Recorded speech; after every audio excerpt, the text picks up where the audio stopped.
N واقعا خبر ناخوشایند بود که ما شنیدیم. یہ میرے لیے ایک بری خبر تھی۔ میرے ادارے میں مجھ سمیت بہت ساری خواتین تھیں جو اپنا گھر چلاتی تھیں۔ میں اپنے گھر کی واحد کفیل تھی، کام کے ساتھ ساتھ گھر کے اخراجات بھی اٹھاتی تھی۔ اس خبر کے بعد میری تشویش میں اضافہ ہوا ہے کہ اب میں گھر والوں کا کیا کروں گی۔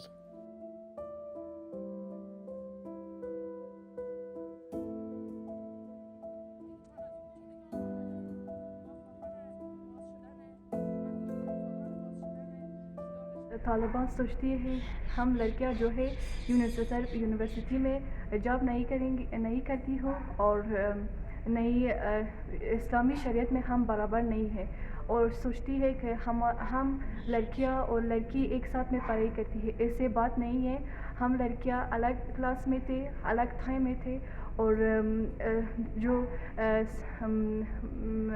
بوائز تھے اور وہ الگ کلاس میں الگ ٹائم میں یونیورسٹی میں آتی تھی اور پڑھائی کرتی تھی۔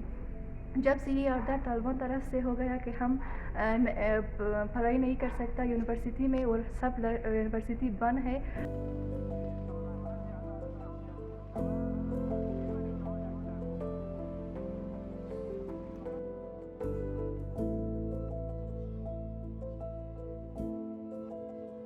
زه فکر کوم دا ټول هغه محدودیتونه دي چې طالبان سربیره پر دي چې میں سمجھتی ہوں کہ ان اقدامات سے طالبان خواتین کی آزادی کو سلب کرنا چاہتے ہیں۔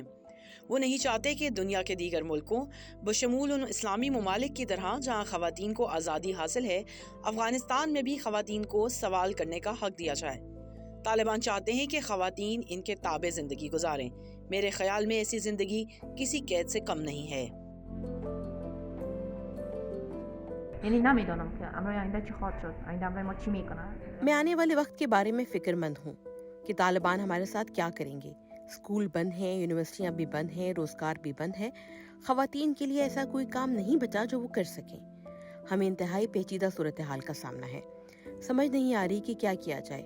4 دن سے میں گھر سے باہر بھی نہیں نکلی ہوں۔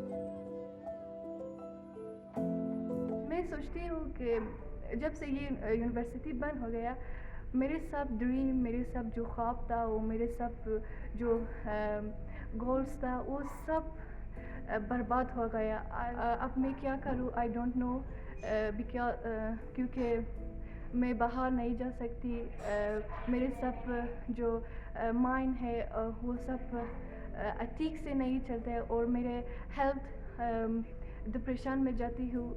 سوچتی ہوں کہ میرا مائنڈ اور میرے یہ حالت جو ہے ڈپریشن میں جاتی ہے۔ آئی ڈونٹ نو کیا کروں میں۔